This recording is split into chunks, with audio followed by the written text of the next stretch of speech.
Cellar TV. RockCellar TV. RockCellar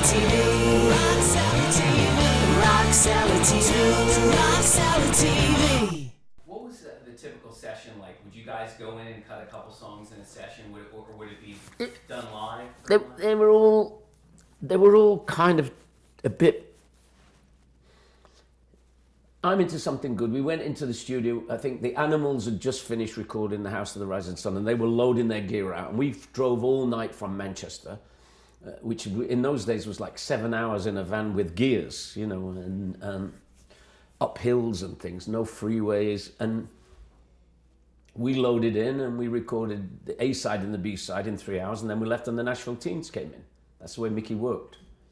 And the way we made the records was kind of, I think it was a 2-track, maybe a 3-track machine, but a 2-track machine in Kingsway. Everybody used it, the Animals, the Who, everybody used this.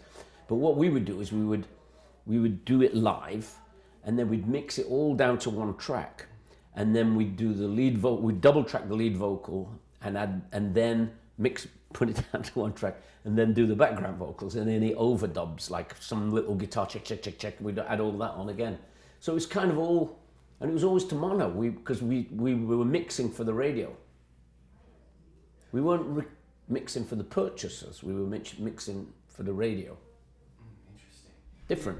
In a period of, I think it was about 4 or 5 years, maybe it was about 4 years, maybe even 3 years. I think before you guys disbanded, I think you recorded 7 albums or eight records. You know, looking back, you know, listening to a lot of the latter day stuff, I mean, you just did your Sentimental Friend, which didn't hit in America. It was a huge hit in the UK. It's such a beautiful song. And there's so many other, I mean, Museum as an example. I was listening to that on the way here that Donovan wrote. Mm-hmm. It really showed off another side to the band. Do you feel in a way that some of the latter date songs that maybe didn't hit as much in America were ushering in a new artistic period? Because I feel listening to these records, the band was getting better and better artistically. Yeah, but you know, there was too much. The name wasn't going to travel.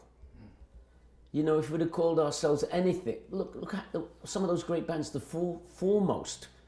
It was suddenly a stupid name. Jerry and the Pacemakers, Freddie and the Dreamers. You couldn't. What were we going to do? Make a great album? And it was like being called the Monkers. You can never be accepted except for that sort of childlike name. You know, I think the Beatles had a lot to overcome, because that at the time seemed like a kind of odd name. You know, the spelled beat. You know. The Undertakers, you know, a lot of bands ended up with the wrong name. The Kinks was a good name, the Who was a good name, the Zombies has turned out to be a good name. But Herman's Hermits was always going to be thought of as a bit lightweight. And we were lightweight, and we didn't want to be anything else except lightweight. It's really a band loaded up with entertainers, not musicians. There's a difference.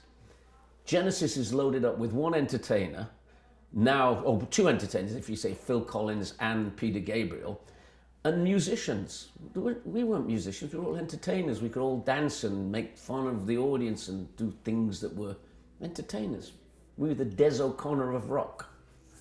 You know, when you think back to the first time you came to America, which for any rock and roll band, you know, is an exciting prospect, what are the big snapshots that run through your mind of first coming to the States?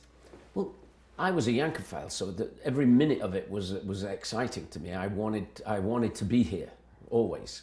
I never thought about palm trees and surfboards or anything like that, but I always wanted that. I knew that America was Grand Central Station for music. Everything to do with entertainment that I liked came from America. Elvis, Broadway, movies, was all American. And all English people did was copy it, remember, for hundreds of years, until the Beatles came along and threw away that old business. We were just copying American songs. And you know, it's sort of an oddity, but I ended up on the right label as well. We just were lucky. But when I was a kid, I never bought a record by an English person, ever. I mean, I liked some of them, but I had this thing that I want the American copies. And I think the Stones similarly knew that there was this other kind of music that we were just sort of shuffling around and parodying. And I think we did the best version of Silhouettes, and we didn't do the best version of Wonderful World, but we did a more, like Mickey said, it's more I wanted to do, Sam had been killed in Los Angeles, and we were all huge fans of Sam Cooke in England. I mean, I'd seen him in concert maybe 50 times in England, been around with my friends on a tour following him. And so we were big fans.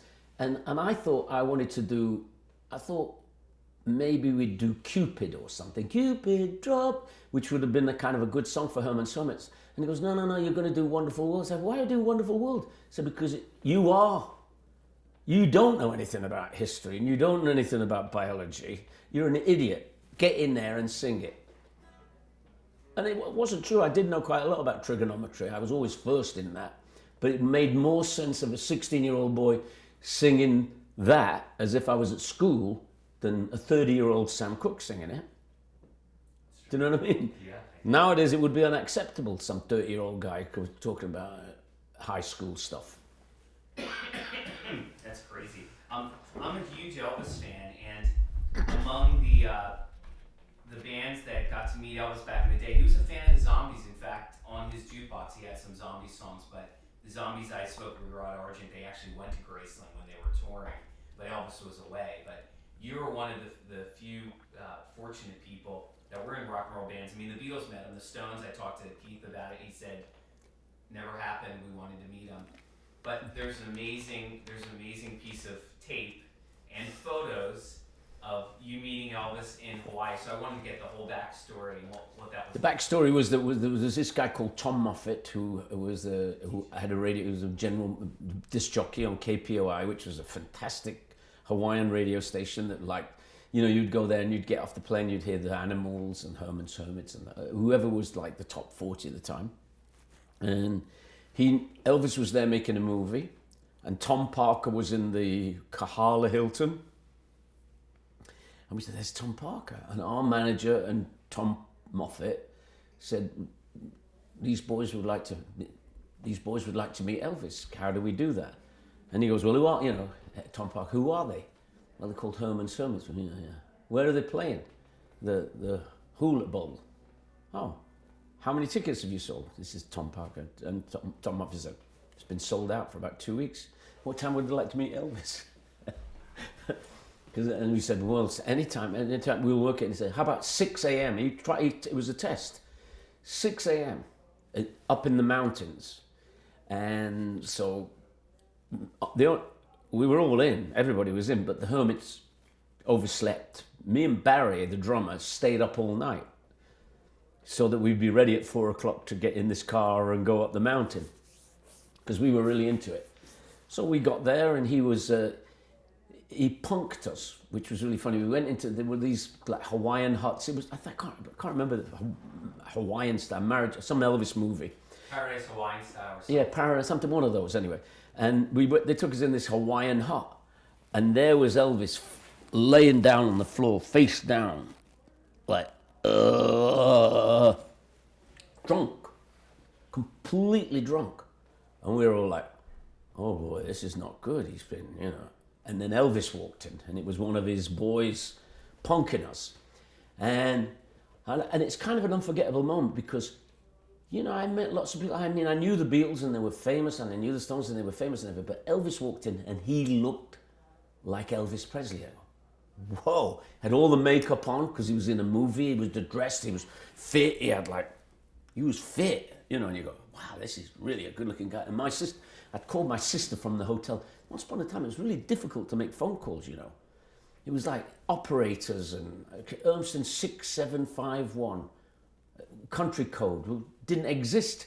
An operator had to go, and so it took me ages to get to him. I'm writing down I'm going to interview Elvis. Questions. And I said to my sister, got any questions to ask Elvis? And she goes, well, ask him, why don't you ask him, does he dye his hair? So I can't ask him that, but I walked in and I'm doing this interview, and I kept looking at his hair. It was like planted there, which kind of screwed the whole interview up because when you come to England, I didn't have any preparation to do that. I never done an interview in my life, never been attempted, never thought it would be something that I could do. And he was so charming. I see Priscilla a lot, and I go, he was such a gent to us, because we were kids. And and I said, well, what's your favourite music? It was the Beatles, Stones, or you're Hermits. Like, the guy was a comedian and so charming that it's a shame that he didn't do lots of interviews because he was really charming. And all those funny guys around there who laughed at everything that he said and none of my stuff. They'd been trained only to laugh at Elvis. Yes, sir. Funny, it's good memory stuff. There's a lot of mythology around the tour that you guys did with The Who, bringing out the Who in America on the first big tour. And I'm a huge Keith Moon fan. So, like, you hit on everything. John Lennon, Elvis, Keith Moon. I mean, The Who. I mean, you were very fortunate. Well, what are your memories of that, and how did The Who come to? Think about this. I was the youngest person around.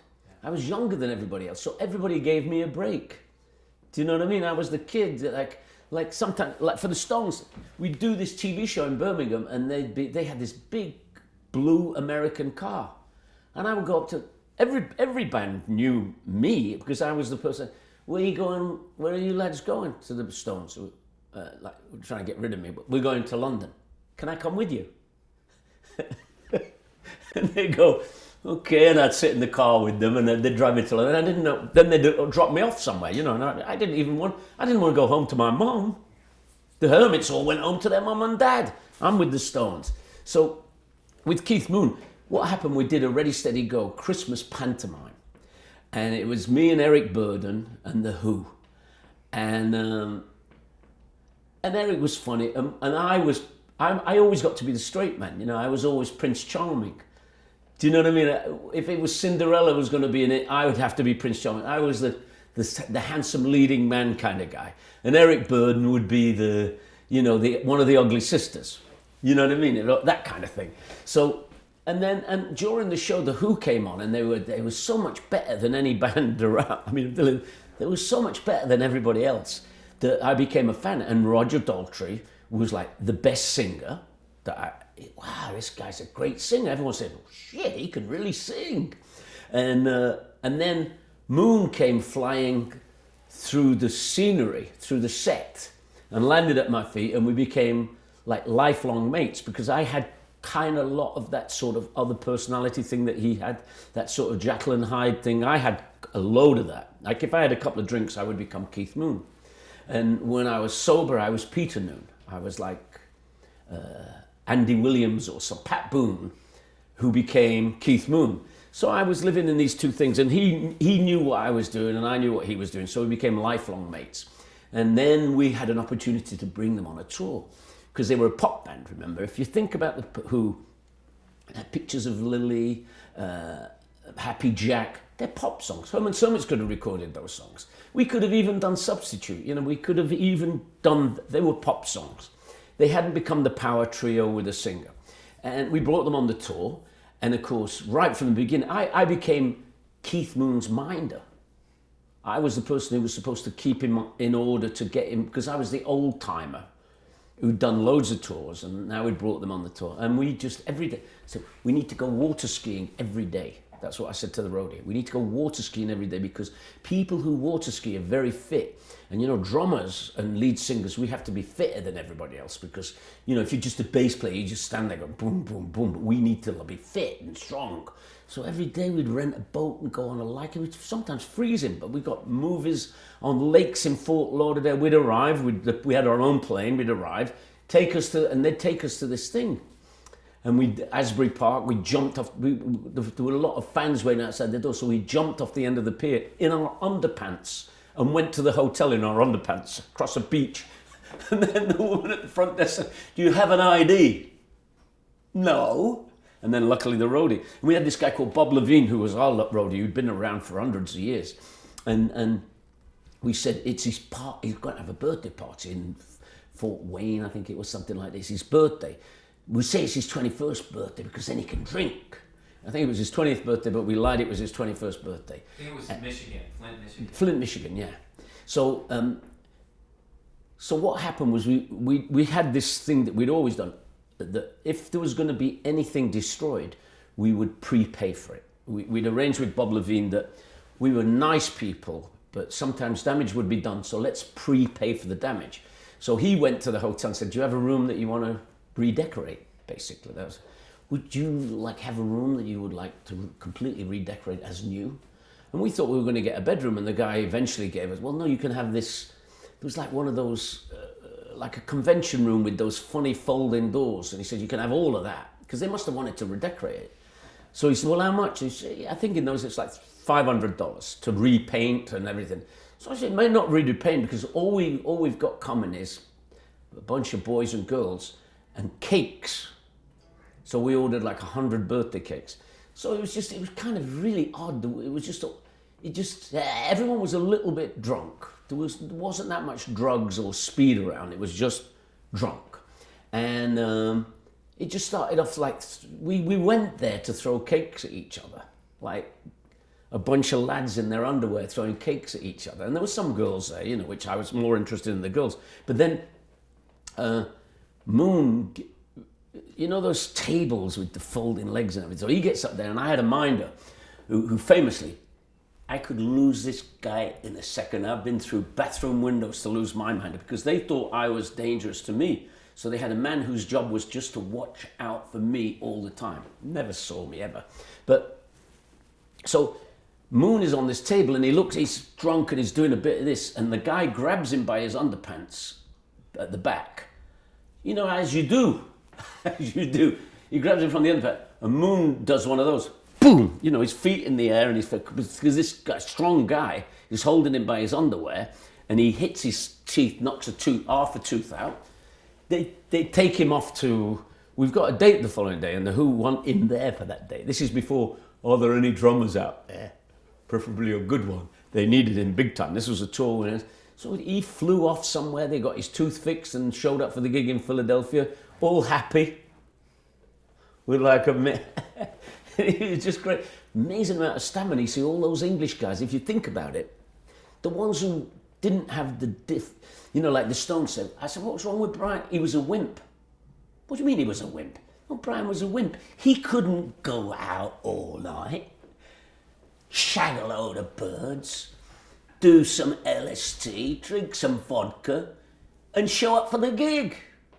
He was a wimp. We had to get rid of him. There were no wimps there. Everybody would go full on. And I think I went full on for about 10 years. I never took a break. I never ever had a holiday, you know, maybe 6 years. And then I suddenly went, I need a break from all this mayhem.